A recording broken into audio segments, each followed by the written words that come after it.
Ladies and gentlemen, start your engines.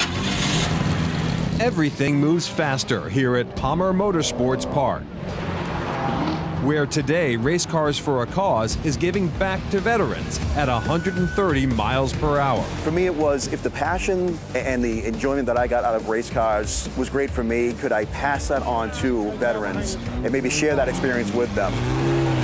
It just keeps getting bigger and better every single year. Event founder Jeff Archibald credits his father for his love of high-performance cars, like the 23 here today. His passion for veterans has other roots. I have a direct family member who is a combat injured veteran. He's a lifelong athlete and essentially told, you are never going to play sports again because of this injury. And I just thought to myself, how can you say that to someone who is so young? Archibald took matters into his own hands in 2015, hosting 5 veterans at Lime Rock Track in Connecticut. I was kind of winging it, and of course I was nervous because you don't know how this is going to go over. And you get them out in the race cars, and by the end of 2 or 3 laps, they come back in. It's just a giant smile, ear to ear every time.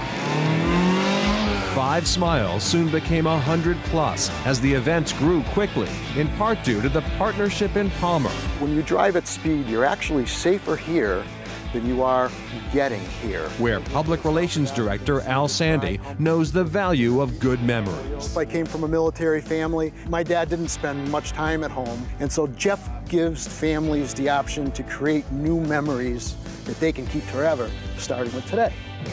It shouldn't be just one day every year, every day. These memories aren't limited to the veterans and their families. Volunteer Sean Ryle hopes to make a special memory of his own today. My girlfriend's currently in the Porsche 911 Cup car.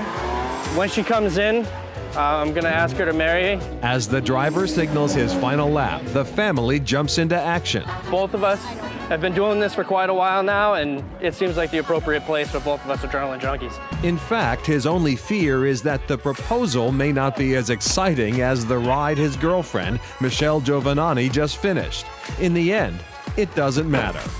Will you marry me? As she says, yes. Planning their wedding will likely be easier than planning for the next Race Cars for a Cause event, in part because of the unique issues many veterans face. Are there going to be crowds? Are there going to be commotion? Is there going to be backfiring? Katrina Zickwolf first came here as a vet to participate.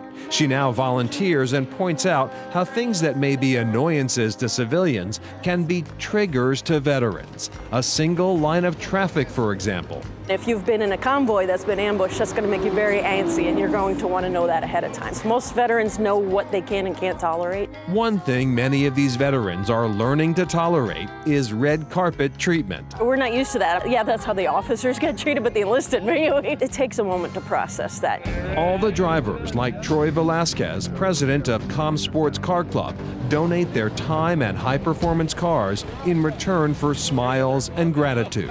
Very thankful. There's a lot of respect all around. They agreed to make the ultimate sacrifice. And we're happy to be here. They're happy to participate. So it's a love fest. It's beautiful.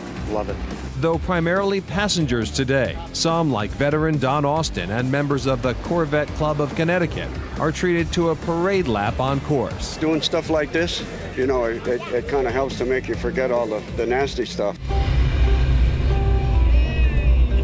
The eldest veteran to take the track today may also be the most decorated.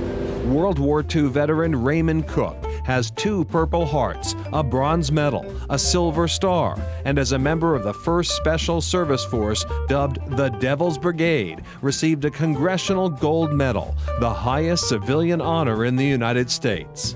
But today, at 94 years young, he didn't want to talk about honors or wars, just the day. I had a good driver. I had to get a lot of thank yous today. And the future. I ain't got much longer to go, but I'm going to enjoy the rest of it. And when asked if he'll be back next year, I hope so. I'm planning on it. And did you happen to spot the pair of Ford GTs at the track? Though they were very popular for photo ops, they were not available for rides. The reason? The engines are too loud, louder than the track noise limit. And a quick note for veterans with a need for speed, the next racing event is October 6th at Thompson Speedway in Connecticut. Up next, these kids face tough opponents on and off the field.